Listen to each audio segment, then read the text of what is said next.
جانانه څنګه ساتئ وخت د خوارۍ سو جانانه څنګه ساتئ وخت د خوارۍ سو نو وړه دي په 3,500 روپۍ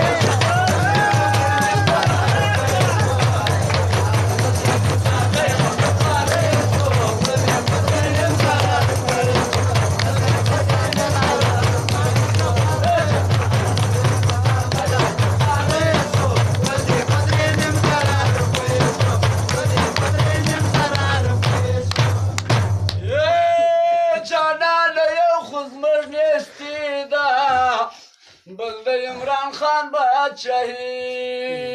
ده بل د عمران خان بادشاهي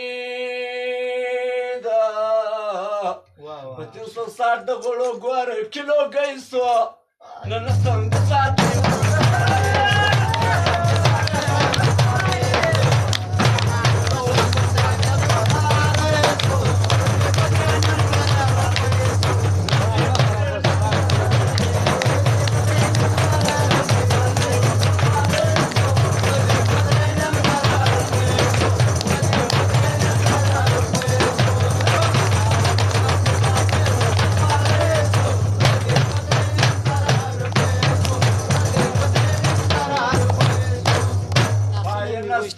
که مارژه براباسي و پایه نسته لکه مارژه براباسي سپین چې کباب یې شوټل